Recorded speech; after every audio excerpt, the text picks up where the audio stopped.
Well, let's talk about why we're really here now that we've caught up and rebooked the territory and fixed all the world's problems. Did you like AEW? Oh no, I thought it was a great show. I think episode 2, I was in the crowd for episode 1, which was tremendous. Episode 2 is the first time I got to watch at home, and I still think that's probably my favorite of the 3.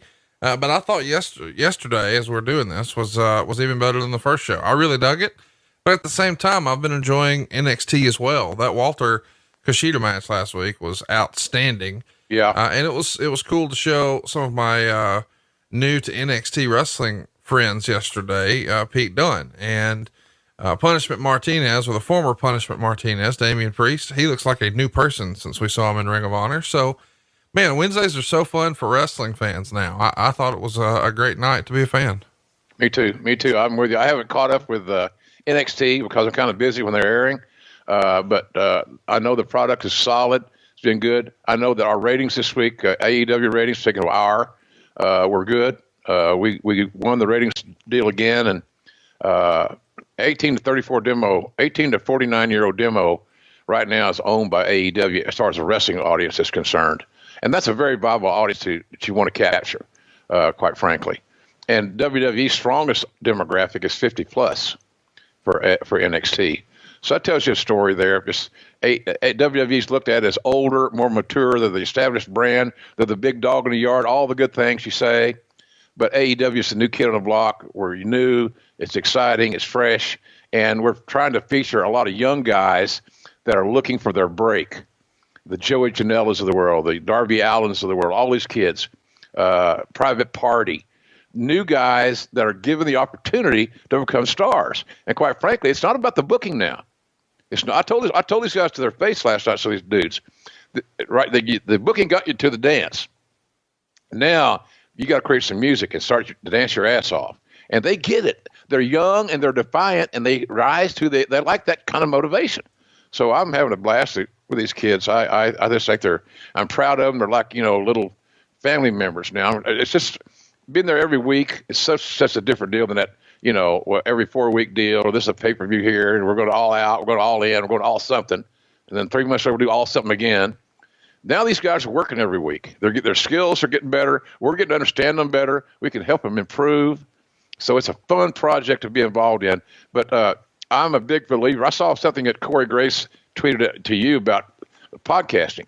And, I'm glad that we're communicating. And he made a good point. The point is, we should all be wrestling fans and like all of it. Why do you have to pick a side? What's the reason for that? Because let's promote our business, and as more we do that, Conrad, as you well know, man, you're a great businessman. It adds on, it adds up, it accumulates. It's just a good thing to support the product and not be negative. And that's my point about my situation. Hey, I might not be the best. I might not be as good as I used to be. I don't know that. I think I am, but I'm probably not. I'm 67 years old. I get it. But I'm working my ass off. I'm really, really trying to deliver the goods here. But never say to me that my fucking effort was not good. Don't tell me I'm fucking calling something in, because I'm not. And if you want to tell me that, have the balls, take them out of your little thimble and send me a tweet. Send me something. Communicate directly instead of indirectly, so you look like you're a stud. You ain't a stud. You're a ball, thimble, little nut son of a bitch that doesn't understand what we do.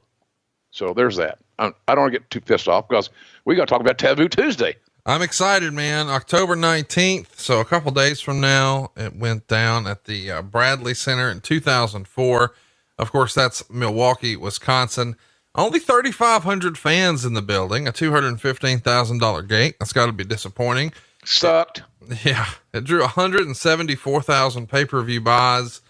But I guess really the story here is this is the very first Taboo Tuesday pay-per-view. We should first talk about Tuesday as an idea. The WWE decided to try this way back in December of 1991 in San Antonio, Texas. They had about 8,000 fans in attendance, so it drew well live, but the pay-per-view was sort of disappointing. So they tried again here. And we should mention, just to give a little context here, this is in an era where TNA is still doing weekly pay-per-views on Wednesday night. So when you guys are trying this, there has already been a precedent set that there is an appetite for weekday wrestling pay-per-views. Now, how big of an appetite, we're going to find out. And the answer is 174,000 buys. Yeah. When you first heard, hey, we're going to try a Tuesday pay-per-view, what was your reaction? My reaction is the same as it always was with Vince's ideas. Let's try it. We're obligated to give it our best effort. He's paying us great money to do our jobs in the business that we love. We're obligated to do our best effort. There was a lot of ideas, Conrad, and you talked to all these guys. Bruce knows. Bischoff has these stories now. Bruce has more of them because he was there longer. And myself, 26 years, we've seen a lot of ideas come and go that didn't work, that we knew weren't going to work. So what do? Protest? Go on the internet, create a website, and bitch about it? I don't think so. You just do your job, man. You go out and do your like all citizens should do. If you're getting paid by somebody, you're taking their money, earn it. So we thought that there's 2 or 3 things. The whole thing has a bigger picture than just Taboo Tuesday and doing it on Tuesday. Number one, the Bull of the Woods was, as Dusty would say, God bless him. He had a birthday last week. It would have been 73.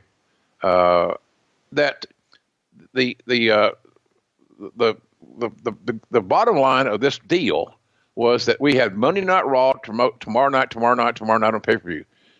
I hope you have episodic television. There's a need to watch episode 1. Now episode 2 is the one that you got to pay for. It's on Tuesday night. We thought that might work because Raw was the primary promotional vehicle. It was our number one thing we had to promote with was Raw. Secondly, we were coming into the computer era, leading into the social media age. We're in now the craziness of that, where everybody's an expert.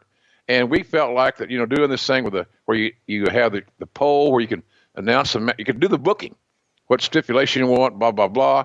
So that was the forerunner of that deal. So there was a lot of agendas on this show, but the bottom line of this whole deal was it was not a success because of Tuesday.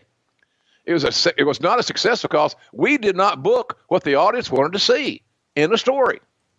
And that's what's fascinating about this is the concept is a little bit like you're letting the fans be the booker, where we're actually allowing fans to go to the WWE website and vote for who they want to see and what the options are. And we'll talk about all that, but it is an interesting concept, especially, trying it on a different day of the week.